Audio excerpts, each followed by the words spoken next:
Hello, this is the RPG Crawler, and welcome to another Indie Game Friday, where each week I take a look at a different independent computer role-playing game. This week I'm taking a look at the first entry into an episodic JRPG-style game called Astralojia. Developed and published by Astralojia Studios, who were kind enough to send me a review key, it was released on August 30th, 2019. Astralojia is a bit out of my usual choices, as the genre is not one that I'm particularly fond of, but with that in mind, let's take a look at it. It is episodic, so Episode 1 is a relatively short game overall, but it is also an inexpensive one.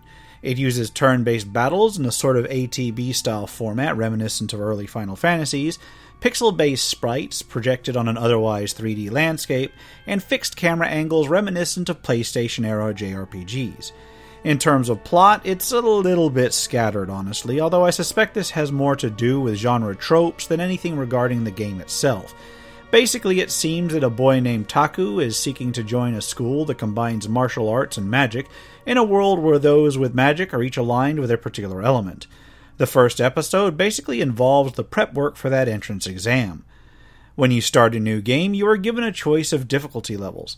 These difficulty levels were actually part of the original idea of the game, apparently, because it was intended to have a limited number of quite difficult combats. However, there is an easy mode for those who just want to focus on the story. Be advised that on the lowest difficulty level, the first episode can be completed in just an hour or two. Apparently, the game relies on the higher difficulty to provide replayability and as well as a challenge. It's also pretty much requires a gamepad. Mouse and keyboard doesn't really end up being all that useful. Once past the lengthy intro and into the game, you take charge of just one character to start with, Taku, although you may later add another to your party. You travel a world that's split into discrete sections, each with its own fixed camera position, although you can change the camera angle. You basically wander each screen and are alerted when you can speak with an NPC or interact with an object, or at least the few objects that are able to be interacted with. Most NPCs will offer to spar with you, at least in this episode 1, which will then cut to a battle screen. Other NPCs may also offer you advice, the occasional NPC will offer a side quest, and other NPCs will sell you training in various techniques. As for the characters, each character has a name, an elemental alignment, and a level. This level is increased each time a character obtains enough experience. Characters also have WM, or white magic, as well as mana. Mana is generally used for activating skills, while WM is generally considered your health bar, although some skills actually use both. The party also has money, which can be obtained from combat. Characters have certain secondary characteristics. There's the immutables, those that govern how the character is presented in the story, age and gender, what they want, and what they hate. There's also skills that are basically their abilities: hand-to-hand combat, IQ, mana, movement, and projectile. Each one is listed on a scale of up to 7. Characters don't have equipment slots, but instead may equip various moves that they can use in combat. These moves may be purchased from trainers and may be equipped into slots. As the characters level up, they may obtain additional slots. Most skills are simply attack skills that do damage that is either physical or elemental in nature, or a combination of both. Elemental attacks have different elemental alignments, and some may require you to have called on your elemental sign before using them. This brings me directly to combat. Combat uses an ATB-style system where a timer counts down, or rather up, towards different character turns, and then they go in order that those turns are activated. Characters start in the close position, but may spend a turn moving between close and far positions in combat. This doesn't really appear to have any limitation on what a character can be attacked by, although it may adjust the damage they take, but a character may only use certain skills from certain positions. Melee attacks require a close position, while projectile attacks can be used from the far position. During their turn, characters may attempt to use an ability, move as described before, defend, or call their sign.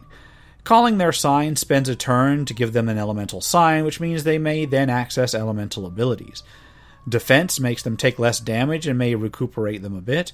Move switches between close and far combat, and then the ability option is what characters mostly use to attack. Using ability opens up a menu of equipped character abilities, after which you then select a target. A minigame then executes, wherein you basically have to stop a slider within a certain range. Doing so outside of that range results in minimal damage, doing so within that range results in a hit, and doing so at the peak of that range results in a critical hit. It seems that certain elements are stronger or weaker against other elements, so this is something to consider in battles. That consideration would probably be a lot more important with more variety in characters, but I'll get into more of that later. A different sliding minigame is used whenever an enemy attacks you as well. This time, stopping the slider outside of the range results in a hit on you, doing so within the range results in minimal damage, and doing so in an exact sweet spot results in a complete miss. It seems that certain moves have a different difficulty of the slider minigame, either resulting in larger or smaller sweet spots, or modifying how the slider moves back and forth across the range of outcomes, even making for certain sliders that move erratically. I suspect that an individual opponent's difficulty may affect this as well, although I cannot be sure. There are also different types of combats. There's what's called a spread combat, in which you do damage against a bar without impacting a particular enemy directly, and a timed combat, which is like a spread combat but has additional timers on top of it all to keep things moving, both a timer for the entire combat as well as timers for each individual turn and move. This can be absolutely terrible, because on occasion you'll get a timer on a turn that is much shorter than the actual minigame slider needs to do. In essence, you're given just a few seconds to execute a move, and then the minigame slider pops up and just crawls across the slider, resulting in an overall timer making you automatically miss. As you progress from section to section in the story, each new section locks out the prior one, so be sure to engage in whatever battles you can and get whatever upgrades you need before you move on.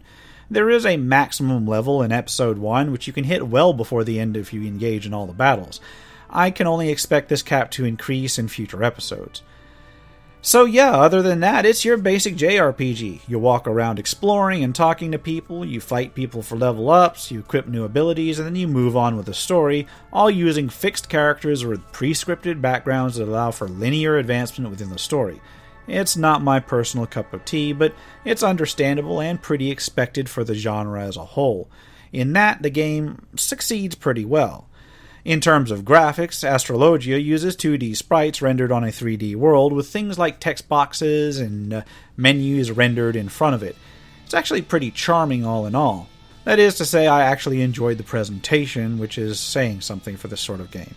Likewise, the soundtrack is actually pretty okay as well, being a mix of rock tracks that fit the theme relatively well, although some are a little bit harsher than others, and to be honest, the recording quality overall could be a little bit better. The writing varies. I found some instances of Taku's speech that were just really quite amusing, but otherwise I found him to be a little bit of an insufferable brat. I suppose that may be pretty much par for the genre, and maybe one of the reasons I don't like JRPGs that much, so, take that as you will. The plotline was a little bit inscrutable as well, although I expect that future episodes will straighten that out. Again, par for the course of the genre. The fact that other episodes aren't available yet as of this recording may be a bit of an issue where the story is involved. I found the combat to be alright. It was challenging enough at the higher levels, even on the basic difficulty, and I could see where if you enjoy this sort of combat, playing it through on the higher difficulty settings will be worth your while. It is, after all, the bulk of the game. I do have some additional complaints. Most annoying out of the entire game was the camera. There is a fixed cam which you can move around manually, and then a chase cam which is also a fixed cam but moves automatically, and neither of these was very fun to manage at all. The constant flipping of camera positions and the somewhat sameness of some of the environments, mostly being paths through woodland, made navigation a little bit more obnoxious than I would have liked. The limited number of people to speak with and the limited story development is what an episodic game can be an issue. The combat system, while decent, loses much of its potential simply because you only have one character for the majority of this episode. Thus, while you may be encouraged to mix and match elements and attacks to use against a particular character or a particular elemental alignment, the fact that you've only got one element to choose from at first basically eliminates most of the utility of that until much later. I'm sure that with other episodes and other characters, this combat will seem more deep and more strategic. Although the base combat is alright, I found the slider minigame for dodging and attacking just as irritating as I have in other games where I've reviewed that have something similar. On the one hand, it does take the RNG out of things, and that can be, a good thing for some people. On the other hand, it's just not worth it most of the time.